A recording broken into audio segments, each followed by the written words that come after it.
प्रत्याशी श्री रिजवान साहब आए हैं और जो चुनाव में धांधली हुई है पूरी तरह से उसके बारे में समाजवादी पार्टी के प्रत्याशी रहे सुंदरकी से रिजवान साहब बताने का काम करेंगे।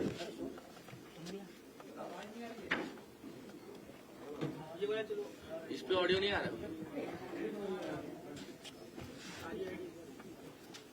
देखिए चुनाव में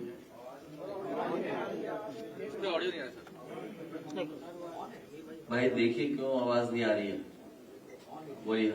हेलो, बोलिए। चुनाव में इतने बड़े पैमाने पर धांधली की गई कि हमने अपना जिम्मेदारियां नहीं देखी। सर इस स्पीकर में नहीं आ रही आवाज। सर इसमें आ रही है। चुनाव में इतने बड़े पैमाने पर धांधली की गई, जिस तरह से पूरे क्षेत्र में 90% लोगों से आप जानकारी करा लीजिए, सर्वे करा लीजिए, ग्राउंड सर्वे रिपोर्ट ले लीजिए कि उनके हाथ पे अगर स्याही लगी हो 90% लोगों के, तो फिर बात नहीं है। वोट जिस तरह हराया मुझे गया, पुलिस प्रशासन, जिला प्रशासन और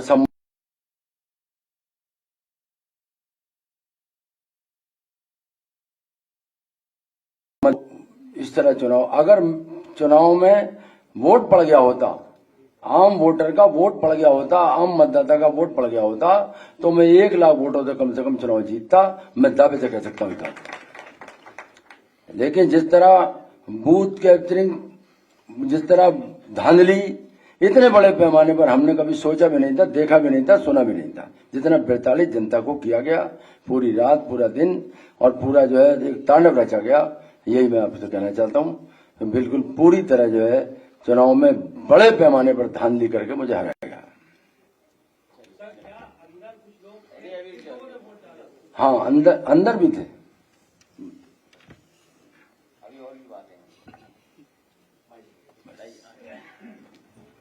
माननीय राष्ट्रीय अध्यक्ष,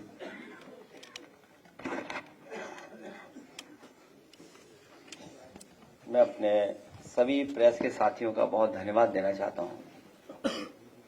हालांकि जिस दिन चुनाव हो रहा था और जिस समय वोट पड़ रहे थे, उस समय भी आप मिले थे। बहुत सारे वीडियोस, बहुत सारी जानकारी लगातार मिल रही थी, जिसकी सूचना हम लोग आपको भी दे रहे थे और आज के समय पर जो सोशल मीडिया उसके माध्यम से भी चुनाव आयोग और संबंधित अधिकारी तक बात पहुंचा रहे थे। मुझे याद है, मैंने कुंदरकी के अपने समाजवादी पार्टी के प्रत्याशी उनका वीडियो देखा था। सुबह ही सुबह जब वो निकले हैं वोट डालने, तो उन्हें जानकारी मिल गई कि उनके बूथ के एजेंटों को निकाल दिया गया है।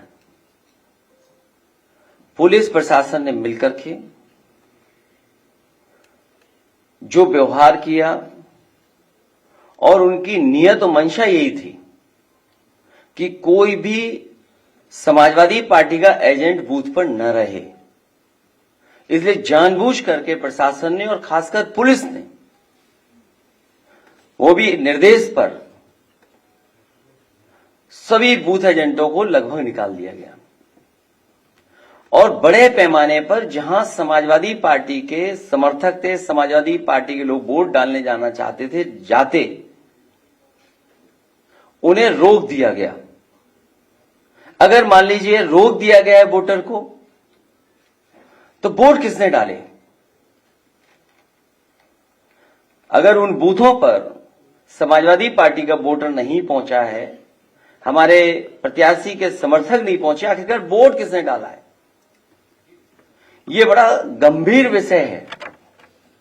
और इसके साथ साथ 2 तरह की पर्ची होना, लाल मार्क है और एक सामान्य रूप से ये जो पर्ची दी जाती है, ये लाल पर्ची, लाइन वाली पर्ची। उस दिन भी हम लोगों ने कहा था, जिस दिन वोट पड़ रहे थे, उस दिन भी इस बात को कहा था कि इस तरह की व्यवस्था कोई प्रशासन ने बनाई है और जिसके कारण इस तरह का भेदभाव किया है। यहां वो साथी बैठे हैं जिनका वोट था लेकिन वोट डालने नहीं पहुंचे। अभी जब विधायक जी अपने तमाम साथियों के साथ यहां आ रहे थे, पुलिस को जानकारी मिल गई, कई गाड़ियां इनकी बंद कर दी गई। सुबह से हम लोग लगातार कोशिश कर रहे हैं कि वो छोड़ दिए जाएं। कोई कारण नहीं है, उन्हें थाने में बैठाया हुआ है, सीतापुर में बैठाया गया। पहले एक थाने में रोका पुलिस ने, न जाने कहां से एसओजी की टीम आई, बैठा लिया उनको, उसके बाद दूसरे थाने में ले जाके बैठा दिया उनको। और इसलिए बैठा दिया कि कम से ये प्रेस से आमना सामना ना हो जाए, क्योंकि उन्हें पता था कि प्रेस होने जा रही है। एक और गंभीर घटना हुई है जिसके बारे में आपको जानकारी होगी, संभल की। सर्वे हो चुका था, चुनाव के चर्चा न हो पाए, हमारी आपकी प्रेस गड़बड़ा जाए, इसलिए जानबूझ करके सुबह सर्वे की टीम भेजी है, जिससे माहौल खराब हो जाए, कोई चुनाव पर चर्चा न कर सके। और जो जानकारी मिल रही है उसमें जानकारी है कि कई लोगों को चोट पहुंची है, कई लोग घायल हैं और एक नौजवान नईम, उसकी जान चली गई है। आखिरकार जब सर्वे हो चुका था मस्जिद का, तो दोबारा सर्वे क्यों करा ये सरकार, और वो भी सुबह और बिना तैयारी के। कानूनी और कोर्ट के जो प्रोसीजर, उसमें मैं नहीं जाना चाहता हूं कि दूसरे पक्ष की सुनवाई नहीं है, कोई सुनने वाला नहीं है दूसरे पक्ष को। और ये जानबूझ के इसलिए किया है कि आज किस बात पे चर्चा हो, किस इमोशन पे चर्चा हो, ये जानबूझ करके सरकार ने कराया है। ये जो संभल में हुआ है, बीजेपी सरकार, प्रशासन, सब ने मिलकर कराया, जिससे कि चुनाव के धांधली पर, चुनाव की बेईमानी पर चर्चा न हो सके।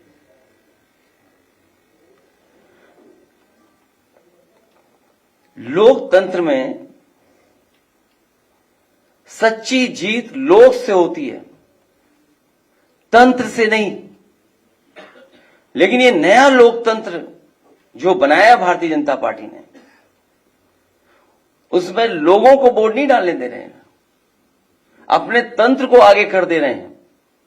और जब कभी भी निष्पक्ष जांच होगी, जिस समय निष्पक्ष जांच होगी और तमाम वीडियोज जो या सीसीटीवी के माध्यम से जो रिकॉर्डिंग होती है बूथ की, जब उसकी सच्चाई सामने आएगी तो पता लगेगा कि वोटर्स ने वोट नहीं डाला, वहां के कौन वोटर बन गए ये भी किसी को नहीं पता। बूथ के अंदर किसने वोट डाला किसी की जानकारी नहीं है। जिस जीत के पीछे छल होता है वो दिखावटी जीत का छलावा होता है।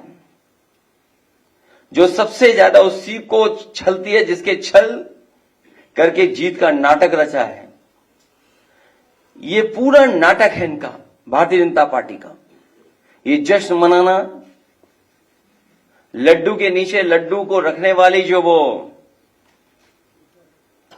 थोड़ा बहुत जो मिठाई वाले लगाते हैं, बिना हटाए लड्डू खिला देना, ये सब नाटक था। ऐसी जीत जीतने वालों को कमजोर करती है, नैतिक रूप से उनके जमीर को मार देती है। बिना जमीर के जीने वाले अंदर से खोखले होते हैं। ऐसे लोग सबके सामने अपने को ताकतवर दिखाने की कोशिश करते हैं, लेकिन अकेले में आईने में अपना मुंह देखने से भी डरते हैं। भाजपा का हारने का डर तो उसी दिन साबित हो गया था जिस दिन उसने पीडीए के अधिकारी कर्मचारियों को चुनाव से हटा दिया था, जिससे इनके अपने लोग वहां सेट किए जा सकें और धांधली की गवाही देने वाला कोई न हो। हमने तो भाजपा की बदनीयत को समझकर तब ही विरोध किया था, लेकिन जब शासन प्रशासन ही दुशासन बन जाए तो लोकतंत्र के चीरहरण को कौन रोक सकता है। ये बेईमानी कोई नई नहीं है इनकी। चुनाव में धांधली करना, और धांधली का परिणाम हमने सबने कैमरे पे देखा था, तो एक विधायक को भी अपमानित होना पड़ा था। और इनकी धांधली सीसीटीवी की वजह से चंडीगढ़ में पकड़ी भी गई थी। जिनकी उंगलियों पर निशान नहीं है उनके भी वोट डाले गए हैं। ये विधायक जी बैठे हैं, वो जानते होंगे। इनकी विधानसभा में बड़े पैमाने पर लोग हैं जिनकी उंगलियों पे किसी के निशान नहीं है, लेकिन सुनने में आ रहा है कि उनका वोट डल गया है। जिनकी उंगलियों पर निशान नहीं है उनके भी वोट डाले गए हैं। चुनाव आयोग अपने दस्तावेजों में देखे कि जिनका नाम दर्ज है वो बूथ तक पहुंचे भी या नहीं। जिस समय ये जांच होगी कि लोग बूथ तक पहुंचे कि नहीं पहुंचे हैं, दूध का दूध पानी का पानी हो जाएगा। अगर ईवीएम की कोई फॉरेंसिक जांच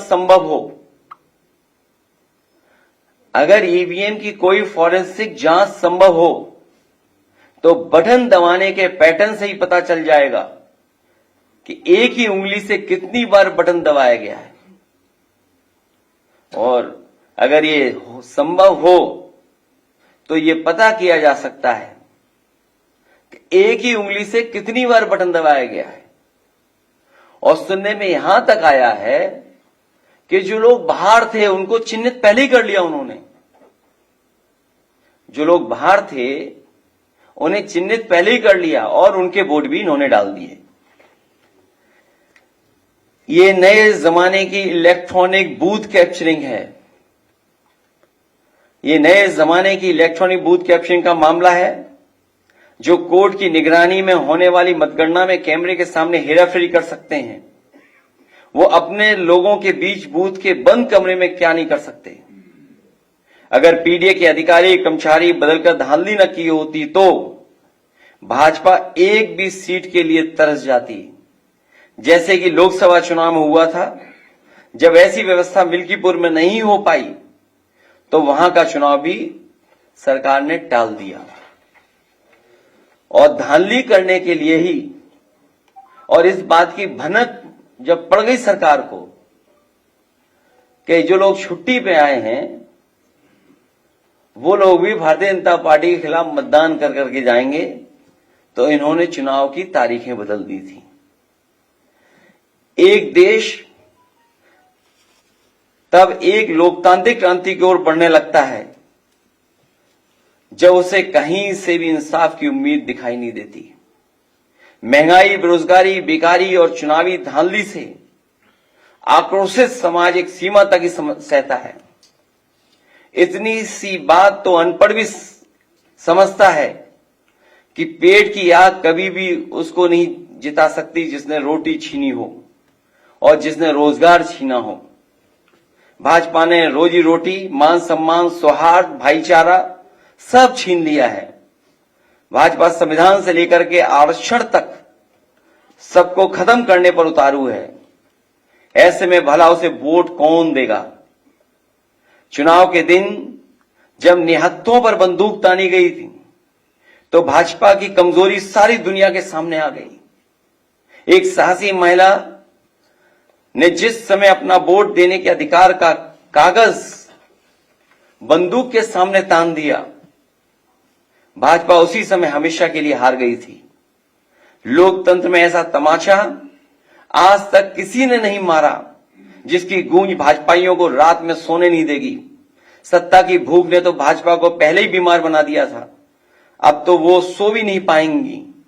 हमें तो भाजपा के लोगों पर अब तरस आता है, लेकिन जनता कह रही है ये वो लोग नहीं जिन पर तरस किया जाए। भाजपा सोच रही है कि इन परिणामों से पीडीए हताश होगा, तो वो गलत सोच रही है। अन्याय और पीड़न लोगों तो तोड़ता नहीं समझ जोड़ता है, तोड़ता नहीं बल्कि जोड़ता है लोगों को। उत्पीड़न और अन्याय कभी भी लोगों को तोड़ता नहीं है, जोड़ने का काम करता है। हमने पहले भी कहा कि आज फिर कह रहे हैं, सदियों से पीडीएस समाज का जो उत्पीड़न और अपमान प्रभुत्ववादियों ने किया है, उसका दर्द पीडीए ही समझ सकता है। पीडीए दर्द का रिश्ता है, यही दर्द पीडीए को लगातार जोड़ रहा है। ये एकता ही भाजपा की चिंता का सबसे बड़ा विषय बना हुआ है। क्या पीडीए एक क्यों है, पीडीए एक साथ क्यों खड़ा है? भाजपा की बुनियाद हिल चुकी है। एक बार सोच के देखिए, भाजपा को भला वोट कौन दे रहा है? क्या वो गरीब जो महंगाई का मारा है, या वो पिछड़ा दलित अल्पसंख्यक या आदिवासी जिसका भाजपा राज में लगातार शोषण हो रहा है, जिसका आरक्षण मारा जा रहा है, या वो किसान जिसको खाद नहीं मिल पा रही है, या जिसकी फसल छुट्टा पशु खा जा रहा है, या जिसकी फसल की कीमत उसे नहीं मिल रही है, या वो मजदूर जिसे बेकारी के कारण मजदूरी नहीं मिल रही है, या वो दुकानदार जो मंदी का मारा है, या वो कारोबारी व्यापारी जो भ्रष्ट जीएसटी और भाजपाई चंदे की रसीद काटने वालों से परेशान है, या वो महिला जो यूनिवर्सिटी कैंपस तक में सुरक्षित नहीं है, या वो सरकारी कर्मचारी जिनके ऊपर भ्रष्टाचार करने का दबाव है, या जिनकी पुरानी पेंशन तक छीन ली गई, या वो पत्रकार जिनको निर्वस्त्र करके पीटा जा रहा है, या वो जो नौकरी के लिए धरने पर बैठे थे, चाहे 69,000 शिक्षक भर्ती का मामला हो, या पुलिस का हो, या अग्निवीर भर्ती का हो, या जज की परीक्षा में कॉपी बदलने का, या परीक्षा में पेपर लीक का, रद्द होने का, या कोर्ट में रिजल्ट फंस जाने वालों का। इन सब बातों से लाखों निराश युवा हैं और उनके हताश परिवार के करोड़ों लोग अब भी सरकार के विरोध में खड़े हैं। सच तो यह है, भाजपा को 5% लोग भी वोट नहीं दे रहे हैं। इनकी जीत में वोट की कोई भूमिका ही नहीं है। ये तंत्र की हेराफेरी से जीतने वाले लोग हैं और वोट को लूटने वाले लोग हैं। इसलिए ये चुनाव निष्पक्ष नहीं था, ये बेईमानी से और वोट को लूट करके चुनाव जीता गया है।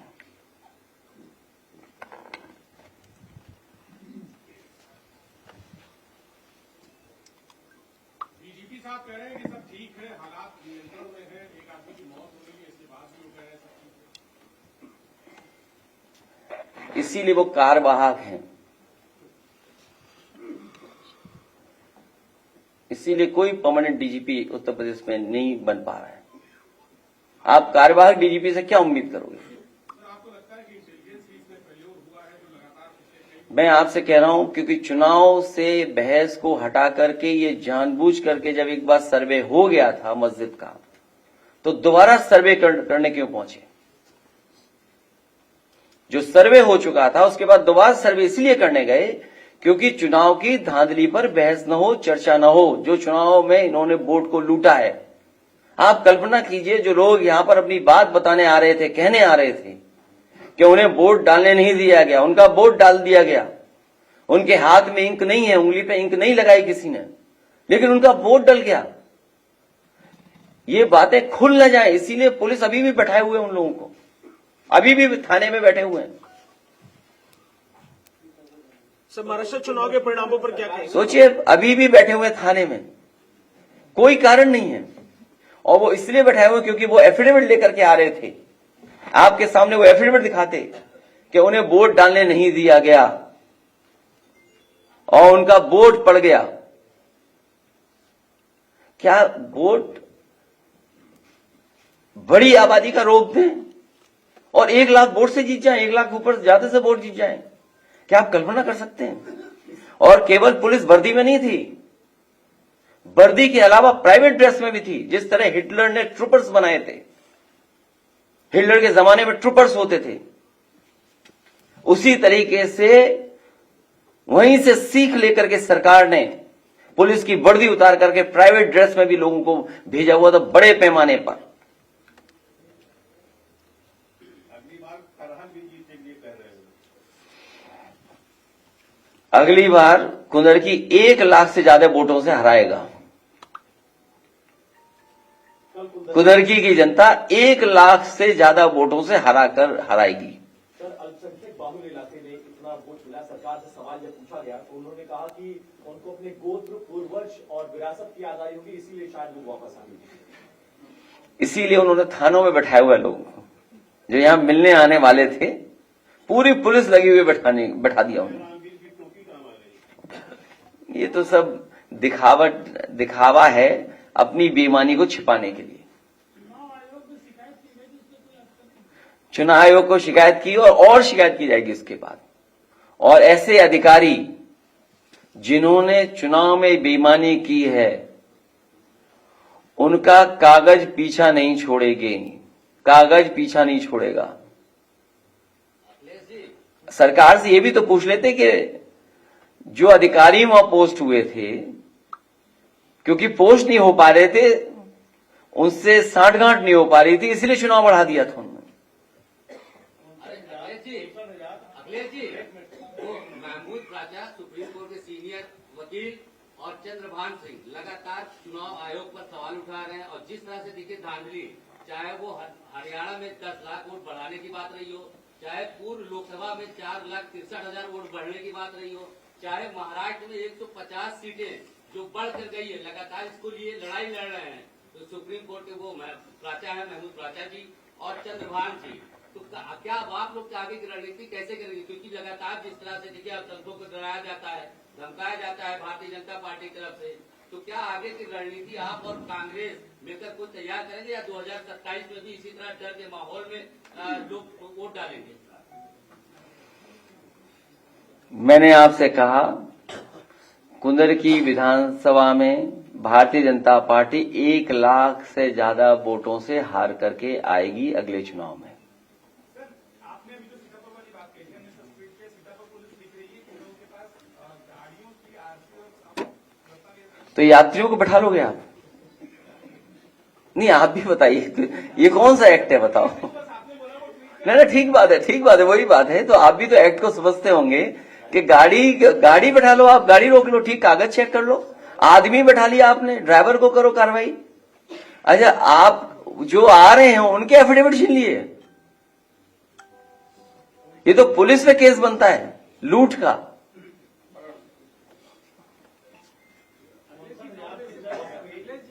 घोटाला में आपने कई बार अनुरोध किया और हाईकोर्ट के आदेश के बाद सरकार के कान में जो लेने थे, उसके बाद भी चुनाव में अस्पष्ट बहुमत, महाराष्ट्र आखिर एक मामला क्या है समझ में मुझे नहीं आता।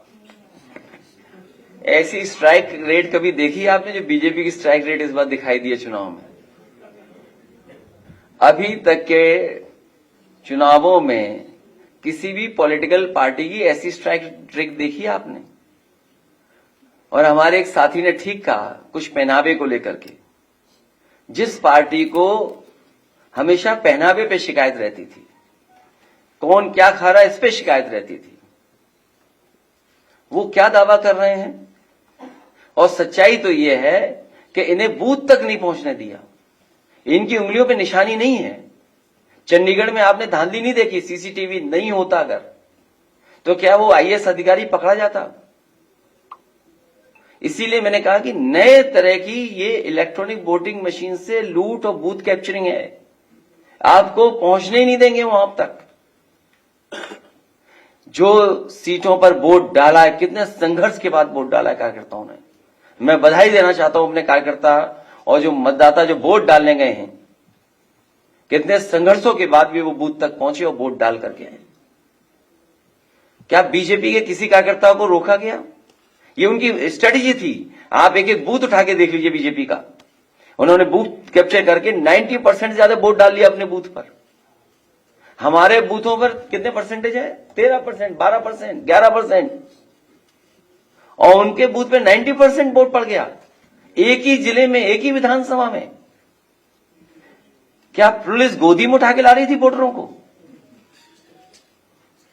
इसका मतलब तो ये हुआ कि पुलिस के लोग भारतीय जनता पार्टी के वोटरों को गोदी में उठा करके वोट डलवा रहे थे, मना रहे थे कि वोट डालने जाओ।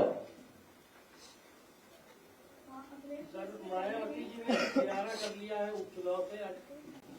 इससे पहले भी जो है चुनाव में इस तरह का हुआ है कि मेरठ में मुरादाबाद में रोका गया, मुस्लिम बहुल इलाकों में ज्यादा ये होता है।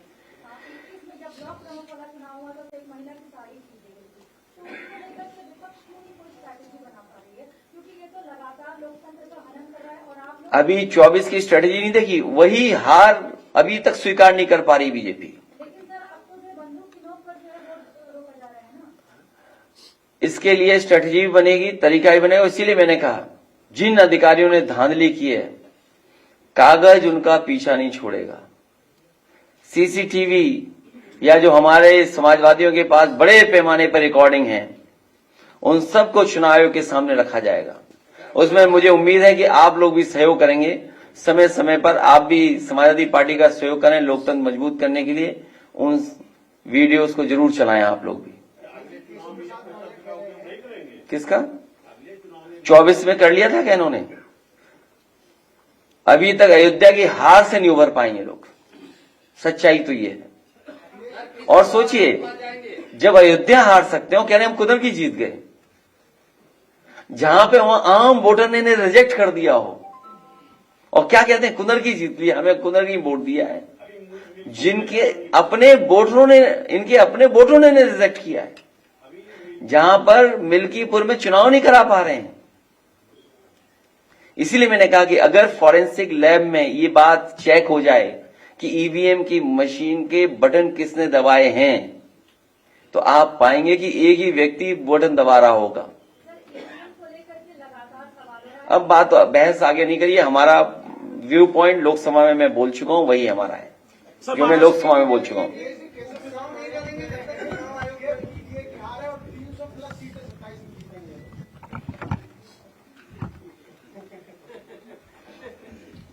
बेहाल है वो। मायावती जी कह रहे हैं उपचुनाव ही नहीं लड़ेंगे जब तक चुनाव आयोग को लेकर कदम नहीं उठाता। अब उपचुनाव हो गई नहीं, अब उपचुनाव कोई होगा ही नहीं, एक होगा बस। सर महाराष्ट्र और झारखंड चुनाव परिणामों पर क्या कहेंगे सर?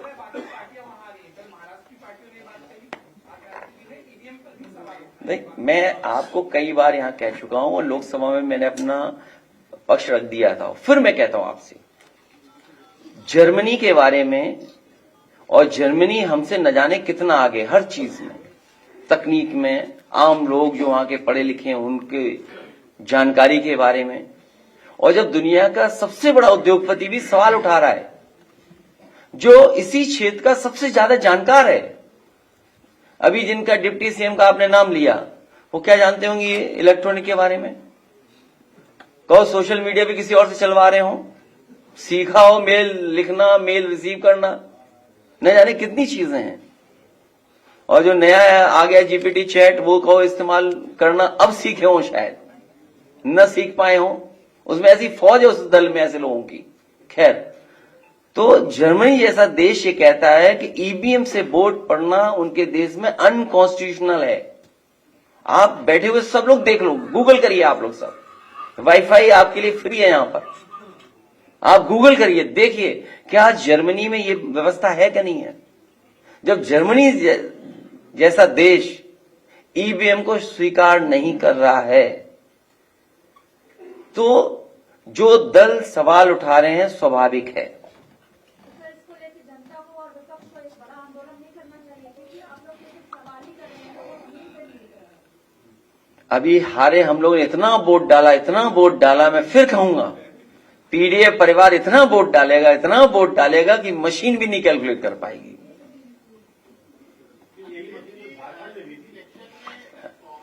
कभी कभी कुछ छोड़ देते हैं कुछ लोग। देखिए, मैं इस पे बहस में नहीं उलझना चाहता हूं कि कहां क्या है। हमारा एकदम क्लियर है उसमें व्यू पॉइंट कि हम इसके खिलाफ हैं, इस व्यवस्था के खिलाफ है। अखिलेश जी, जिस चुनाव आयोग ने निष्पक्ष चुनाव नहीं करा पाया, तो क्या लगता है आप इतनी चीजें लेके जाएंगे, सीसीटीवी फुटेज? हमें व्यवस्था पे, सिस्टम को तो स्ट्रेंथन करना हमारी आपकी दोनों जिम्मेदारी है। राजीव कुमार के ऊपर लगातार आरोप लग रहे हैं, कई बार देखिए कई सीनियर लीडरों ने देखिए, बताया। ये पक्ष आपका ठीक है, लेकिन हमें और आपको जब मौका मिले इंस्टीट्यूशन कैसे बेहतर हो, इंस्टीट्यूशन को कैसे स्ट्रेंथन करना, ये काम करना पड़ेगा। और उस इंस्टीट्यूशन में जो खराब लोग हैं उन्हें समय समय पे कटघरे में खड़ा करना पड़ेगा। अखिलेश जी, आपको ये नहीं लगता है कि कांग्रेस को भी इसमें टिकट अगर एक दो दी जाती है तो ज्यादा उपयुक्त होता है? आपकी किसी कांग्रेस के बड़े नेता से बात हुई क्या? तब ठीक है, तो उनसे पूछ लेते मांगी क्यों नहीं। तो उन्हें तो पता है हमने दी थी सीटें। अगर ये बताओ, सबको बता दो, अगर आप बातचीत हुई है तो कौन कौन सी सीट दी थी मैंने। नहीं, जब आपकी बात हुई है, सब जानकारी है आपको, फिर हमसे क्यों पूछ रहे हो? हमने तो सीट दी थी उन्हें।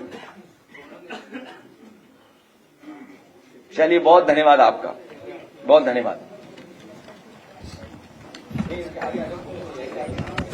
ये वो लोग हैं जिन्हें वोट की